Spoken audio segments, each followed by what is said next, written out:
Bueno, vamos a comenzar la clase de hoy. Vamos a continuar viendo lo que hemos empezado viendo ya la semana pasada, todo lo relacionado a lo que es materia, energía. Ahora ya vamos a empezar a ver un poquito más en profundidad el tema de materia y ya después la semana que viene empezamos a ver sistemas materiales, ¿sí? Y después ya continuamos con toda la parte de los compuestos orgánicos e inorgánicos.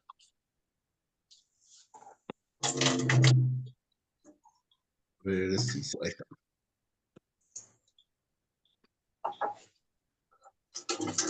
Bien, entonces ya habíamos dicho un poco la semana pasada, hemos hablado un poco qué es lo que significaba materia, que habíamos dicho que era todo aquello que ocupaba un lugar en el espacio, podía poseer una cierta cantidad de energía y va a estar sujeto a las interacciones, ¿sí?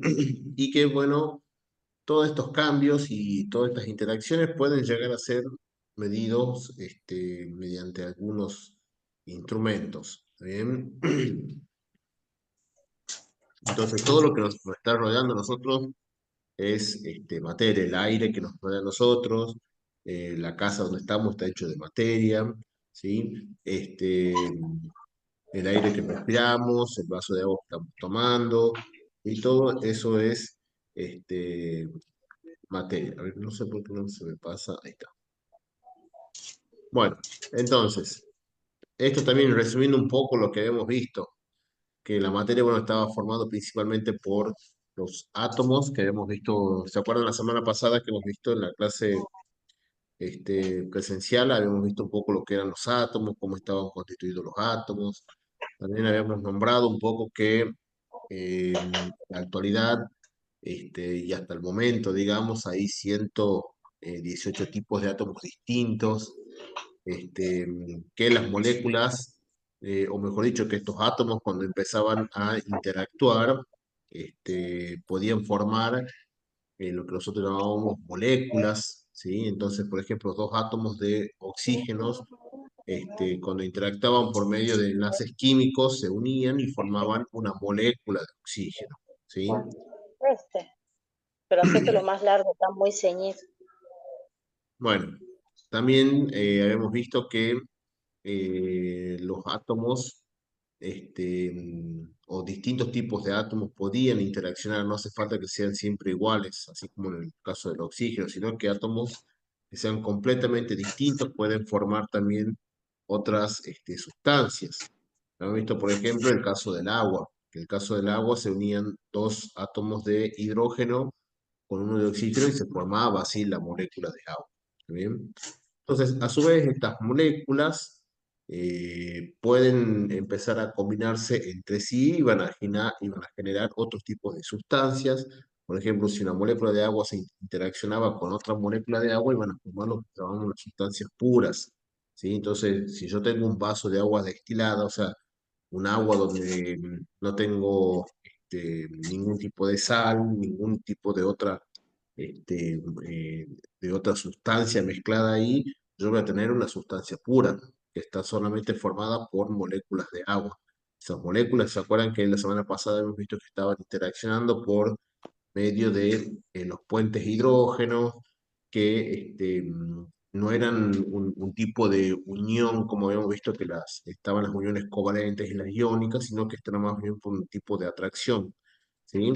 Entonces, ahí teníamos lo que son las sustancias puras.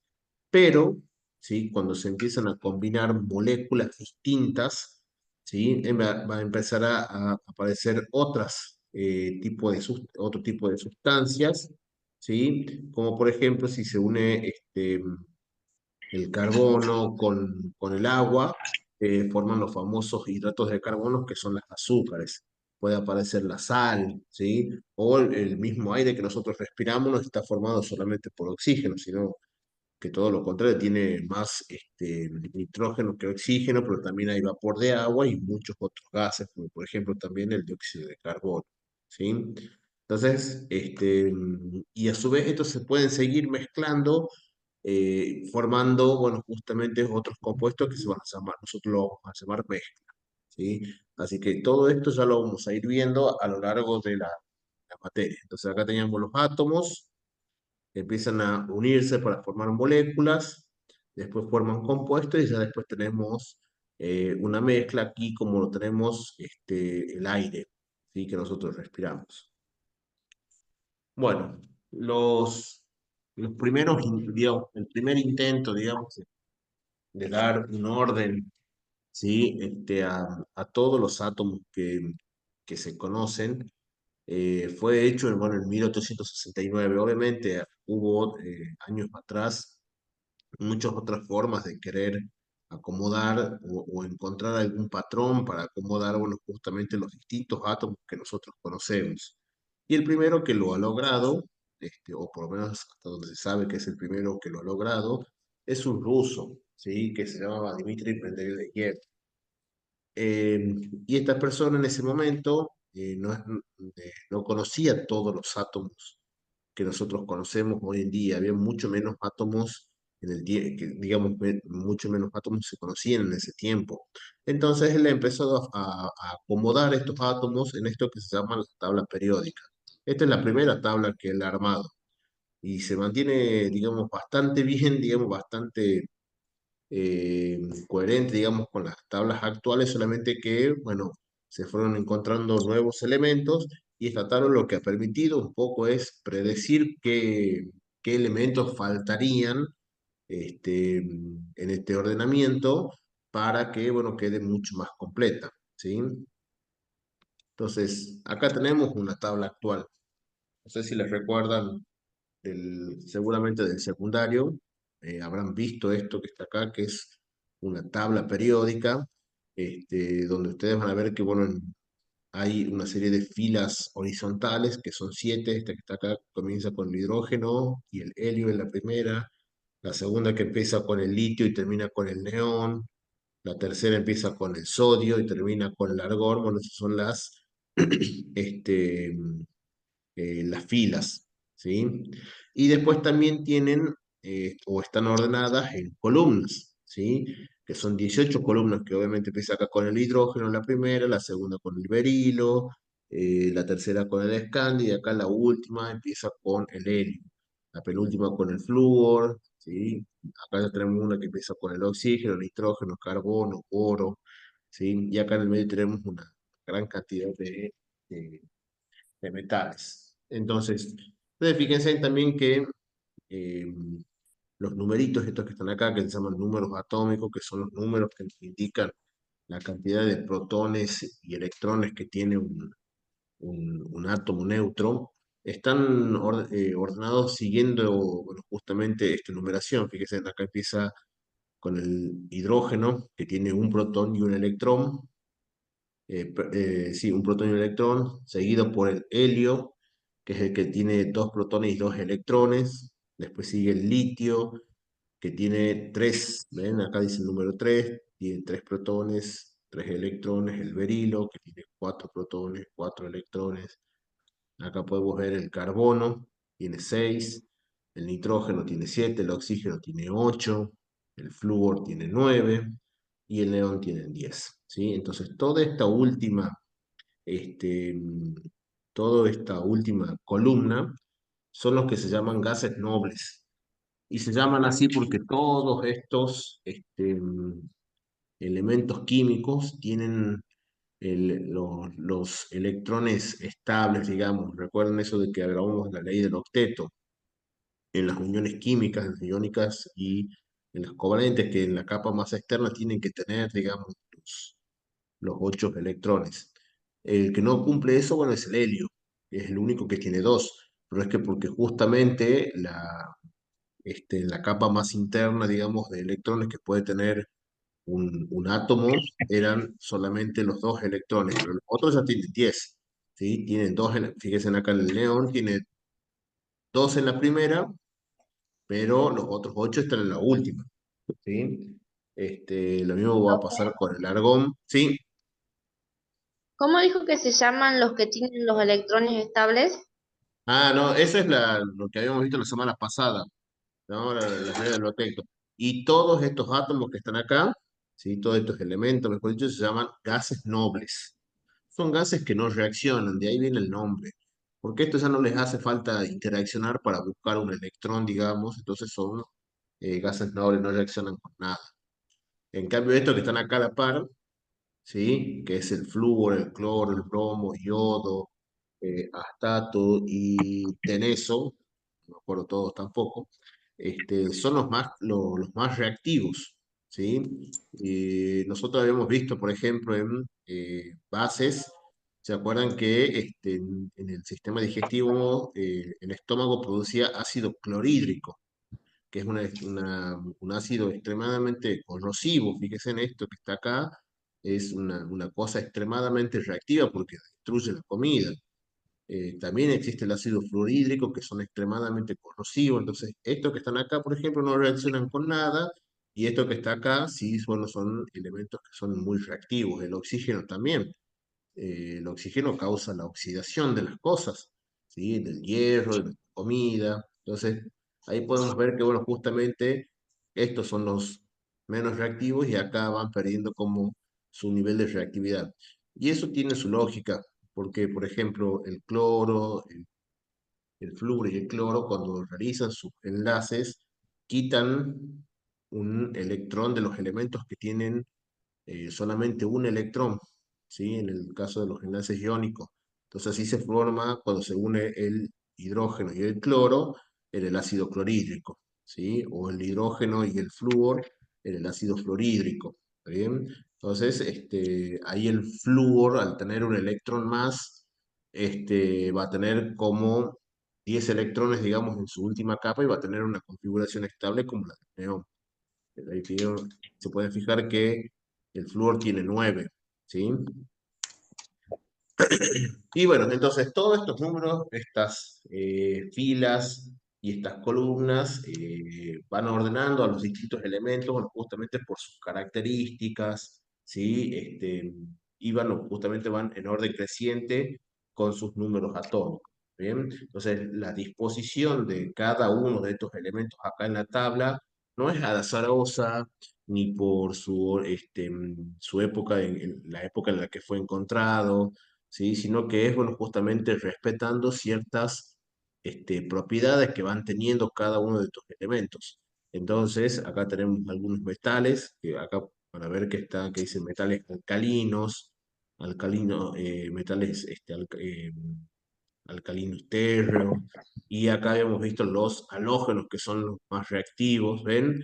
Entonces, todo este ordenamiento no es azaroso, ni por el orden de que fueron encontrados, sino bueno, justamente cumpliendo ciertas características que tienen todos los elementos. Bueno, entonces ya conociendo un poco cómo está formado la materia, ¿sí? Estos son elementos de nuestro planeta, ¿no? Son 118, como hemos visto hace rato, pero seguramente en el espacio, bueno, hay otros elementos, digamos, también que no están acá. Eh, Hay uno que es rarísimo en nuestro planeta, pero que es común, por ejemplo, en los meteoritos, que es el iridio. No sé si está acá el iridio, pero el iridio, bueno, es un metal extremadamente raro. Ah, acá está, ¿ven? Acá está el iridio, ¿sí? Es extremadamente raro en nuestro planeta, pero sí muy común en los meteoritos. Y de ahí se sabe, bueno, justamente por qué se extinguieron los dinosaurios por la caída del meteorito y se han encontrado mucho iridio en las rocas de hace 65 millones de años atrás, ¿sí? Bueno, ahí tienen el oro, ¿sí? Paladio, plata, cobre, zinc, níquel, hierro, manganeso, cromo, ahí están todos los metales que son relativamente comunes. Bueno, entonces, en cuanto a lo que son las propiedades que va a tener la materia, nosotros las vamos a agrupar. O sea, si bien la materia, bueno, tiene ciertas propiedades, pero a modo de que nosotros las podamos entender, la vamos a separar en dos grupos. ¿sí? Que se llaman propiedades extensivas y propiedades intensivas, ¿sí? Y son muy sencillas de recordar, lo que por ahí lo que ustedes tienen que tratar es de razonar cuál es cuál, ¿sí? Cuál es una materia extensiva y cuál es intensiva, pero que son bastante predictivas, ¿sí? Entonces, por ejemplo, las propiedades intensivas, fíjense en lo que dice acá, son comunes a todos los cuerpos, pero dependen de la cantidad de materia presente, ¿sí? O sea, una propiedad que dependa de la cantidad de materia es una propiedad extensiva. Y acá tenemos varias, fíjense, la masa, ¿sí? Volumen, el peso, la longitud. ¿Sí? Yo con que sepan estas cuatro primeras es suficiente. Si ustedes después quieren seguir investigando sobre las otras propiedades, me parece perfecto, pero con esta que están acá, masa, volumen, longitud, peso, ya entendiendo eso, y que son propiedades extensivas, ya es suficiente. ¿Sí? En cambio, las intensivas, ¿sí?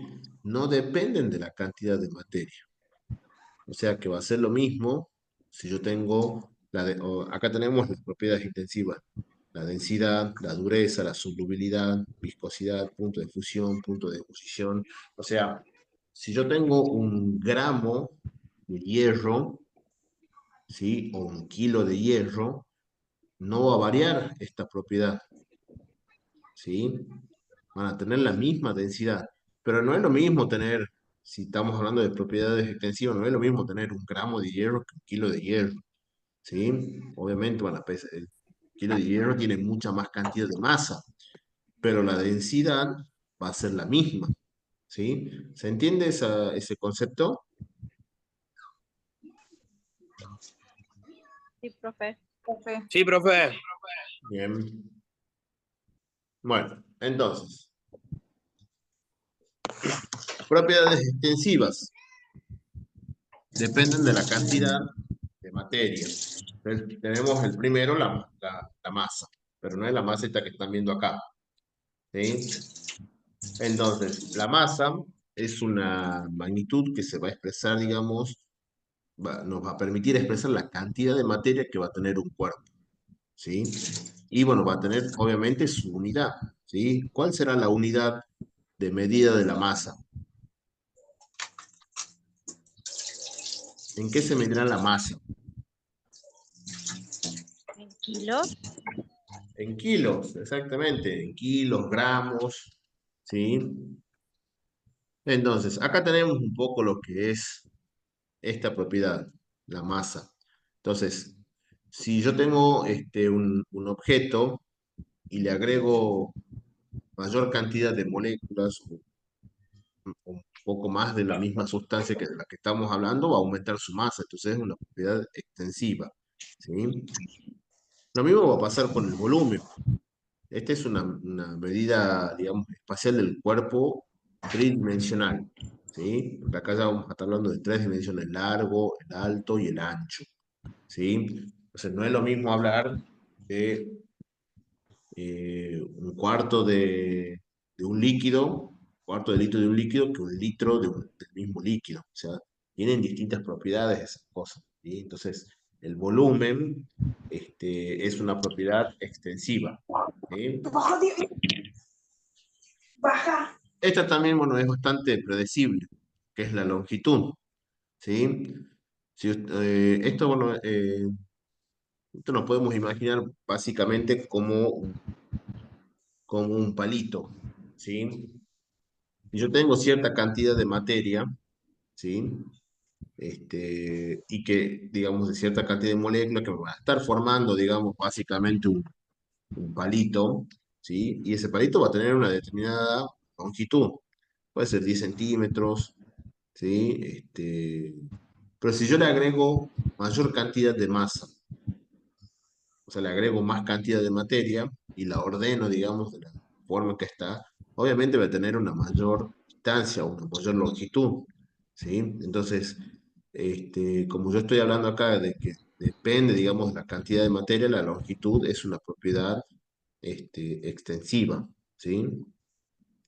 Y estas otras dos propiedades, entropía, entalpía, también están dentro de lo que son este, las propiedades extensivas.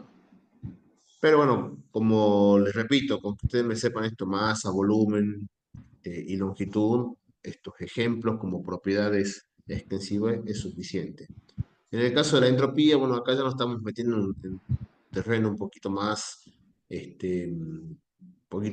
profundo, digamos. La entropía es el grado de desorden de un sistema, ¿sí? Entonces, el sistema nosotros lo podemos imaginar que puede ser, no sé, este, un, un río, puede ser un sistema, nuestro sistema solar también es un sistema, ¿sí? O una población de personas también puede ser un sistema. Entonces, a medida, digamos, que nuestro sistema se va haciendo mucho más grande, eh, nuestro nivel de entropía va a aumentar también. ¿Por qué? Porque va a aumentar el desorden. O sea, a medida que aumenta el desorden, fíjense que acá está diciendo que este sistema, que son todas estas pelotitas azules que están mucho más acomodadas acá en este sistema, tiene una baja entropía porque no están tan desordenadas. En cambio acá, ¿sí? Tienen un nivel alto de entropía porque están mucho más desordenadas, están mucho más alejadas, ¿sí? Fran, Y la vení, entalpía es, este, vení, digamos, hace más una referencia a la cantidad de energía que el tenés sistema va a estar esto de, intercambiando con su ¿te ha entorno, salido bien? ¿sí? Entonces, Lo si puesto, se lo una... ven pimienta. Está bueno, con mucho pollo, Luis. Pollo picado. ¿Probá? Compañera Está Roxana, abierto micrófono. ¿cree que puede pedir que apaguen el micrófono? ¿Eh? Sí, sí, por favor apaguen, chicos, los Compañera micrófonos. Roxana, Sí, Oh, tengo comida. nos está haciendo la hambre hablando de pollo esta hora. sí, a mí también se me ha dado hambre. Bueno, entonces la entalpía, bueno, hace referencia a esto, a este intercambio de energía de un sistema con su entorno. Entonces, por ejemplo, si yo tengo una taza de agua caliente, ¿sí? Estoy por tomar el té, o por ejemplo, ahí está, hablemos del pollo. Yo tengo una presita de pollo bien calentita en un plato. Nosotros vamos a notar que ese plato después se va enfriando. ¿Por qué? Porque ahí hay un intercambio de energía, de calor entre el entorno y el pollo que está en el plato. Está empezando a perder calor, entonces hay una entalpía que va a estar disminuyendo, digamos, de ese pollito porque le está saliendo la energía. En cambio, la entalpía aquí va a aumentar si es el caso al revés, si el aire está caliente y el pollo está frío, entonces el calor va a ir hacia el pollo. ¿Ven? Entonces ahí vamos a estar hablando, bueno, justamente de esto, que el pollo va a tener una entalpía alta. A ver, por ejemplo, si yo tengo una botella de agua fría, ¿sí? A ver si ustedes quieren participar. Si yo tengo una botella de agua fría que está congelada, y la pongo yo, no sé, en la cocina de mi casa, que está caliente. ¿Qué va a pasar con el calor? ¿Hacia dónde se va a dirigir? ¿Va a ¿Ponerla salir? encima de la hornalla, profe? No, no, no, ¿O así al costado? en una mesa, no importa si está cerca del fuego o no. Al aire libre, digamos. ¿Qué va a pasar? Y el Se frío empieza como comienza a a disipar, derretir. se Claro, derrite, se va a empezar a pierde el Empieza a frío. derretir, transpirar empieza a transpirar, pero ¿hacia dónde se va a estar moviendo la energía? ¿Va a ir desde la botella de agua fría hacia Y el abajo. aire o desde el aire hacia la botella fría? De la botella desde al el aire. aire hasta la botella fría. ¿Ah? Desde el aire hacia la botella fría, ¿sí? ¿Por Desde qué? el aire hacia la botella. Porque la energía se va a mover desde un lugar más concentrado hacia un lugar menos concentrado, que es lo que pasa acá, digamos, ¿sí? Pero al revés. Entonces, espera que me voy a un minutito ahí más, ahí está.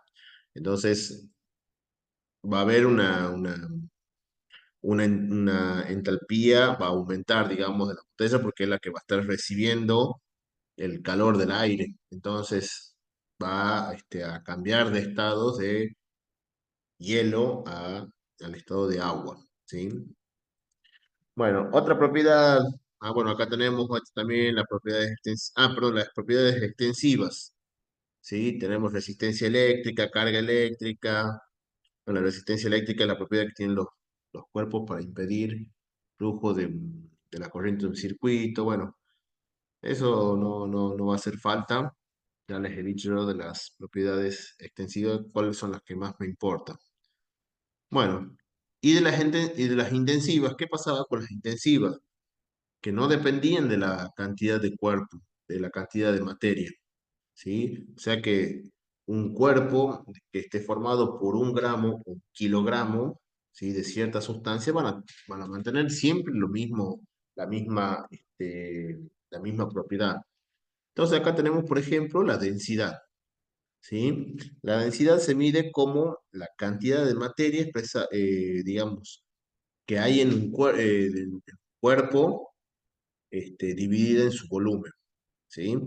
Entonces, nosotros vamos a tener materiales que son más densos o menos densos. Y muchas veces, así como ocurre con el agua, un simple cambio de estado hace que cambie su densidad. Por ejemplo, ustedes si tienen un vaso con hielo, ¿qué pasa con el hielo dentro del agua? ¿Qué es lo que hace el hielo? ¿Se va hacia el fondo, se mantiene en el medio o está flotando? Flota. Está flotando. Flota, ¿sí? Flota. Y esto es porque ha disminuido su densidad. ¿Y por qué ha disminuido su densidad? Porque ha aumentado de volumen, ¿sí?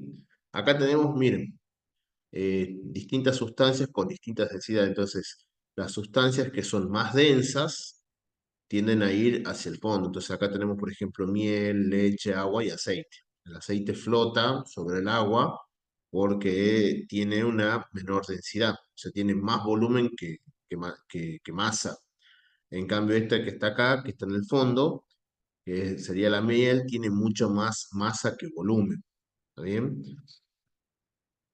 Otra propiedad también, digamos, que va a depender, perdón, que no va a depender de la, de la cantidad de materia, bueno, la temperatura, la tensión superficial, ¿sí?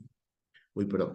Este que está acá, la tensión superficial, es bastante interesante, ¿no? Porque es una propiedad que hace que los líquidos tienden a formar gotas, sobre todo en moléculas, en sustancias como el agua. Entonces, acá podemos ver que una molécula, fíjense en cómo está haciendo fuerza, digamos, para atraer a las otras, y eso hace que se termine formando, digamos, una gota de agua, ¿sí? Entonces, acá en el exterior de la gotita, ahí podemos ver cómo las moléculas, esta que está acá, por ejemplo, tiene todas estas líneas de fuerza que hace que se unan.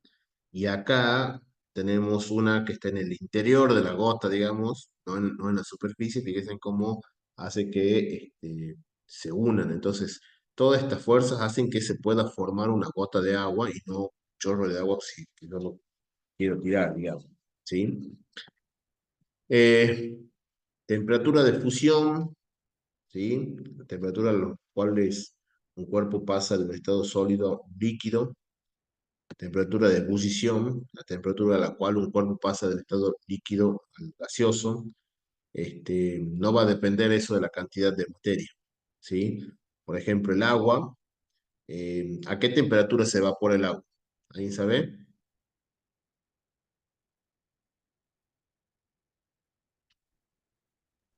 ¿Cómo, profe? Yo no sé, profe. ¿A qué temperatura empieza a evaporarse el agua? Imagínense ustedes, ponen dos objetos, puede ser un jarro chiquito en una hornalla y a la par ponen una olla llena de agua, ambos objetos están llenos de agua y lo ponen a calentar. ¿A qué temperatura va a empezar 180, a hervir el agua? 180 grados, ¿será o no? A ver, ¿quién da más, quién da menos? Cuando empieza a hervir, ¿Cómo? cuando empieza a hervir, pero no sé en Claro, qué, ¿a qué cuánto. temperatura? Ah, no, eso ya no. Ah, bueno. Creo que a 80 y algo, profe. 80. No, 80 es para el mate. 100 A grados, creo. 80 100 grados grados es para el mate. centígrados. Bueno, el agua empieza a hervir a los 100 grados. Los ¿sí? 100, profe. A los 100 grados empieza a hervir el agua. ¿Bien? Por eso es que Entonces no está ahí, quemado todavía. entonces ahí tenemos que, por más que yo tenga un vaso chiquito de agua, una jarra chiquita de agua y una olla grande, en los dos casos va a pasar que cuando llegue a 100 grados va a evaporar el agua. Pero, obviamente, el tiempo que le va a llevar hervir a uno y al otro va a variar. Obviamente, el jarro chiquito este, va a hervir mucho más rápido y se va a evaporar mucho más rápido el agua porque menos cantidad de agua. Pero la temperatura a la cual va a empezar a evaporarse es de 100 grados en los dos. Entonces, si nosotros tenemos una olla y vemos que está ya hervido el agua y seguimos dejando para decir que aumenta la temperatura, en realidad nunca más va a aumentar la temperatura, porque el agua llega a 100 grados y empieza a evaporarse, no llega más, no va a llegar a tener más temperatura. Para que llegue a tener más temperatura tenemos que hacer otra cosa, o sea, agregarle sal, azúcar, que eso así hace que cambie, digamos, su temperatura de ebullición. Pero el agua, en sí, bueno, su temperatura de ebullición es los 100 grados. Otra también, bueno, es la viscosidad, ¿sí? Que es como una resistencia que tienen los cuerpos a fluir, ¿sí? Entonces, por ejemplo, acá tenemos dos líquidos, uno con una alta viscosidad, que es el que tarda más tiempo en llenarse, este, este frasco que está acá y este que está acá, ¿sí? Comparando dos líquidos que tienen distinta viscosidad. Como este tiene una mayor resistencia a fluir, obviamente el líquido es como que se frena más y va a tardar más en llenarse, en cambio este que tiene baja viscosidad se va a llenar más rápido, ¿sí? Entonces, por más que yo tenga un litro de un líquido que sea muy viscoso o solamente unas gotitas de un litro muy viscoso del mismo líquido, van a tener la misma viscosidad. ¿Por qué? Porque acá no varía con la cantidad de materia, ¿sí? Bueno, hasta acá vamos a llegar. Ya sistemas materiales empezamos a ver la clase que viene.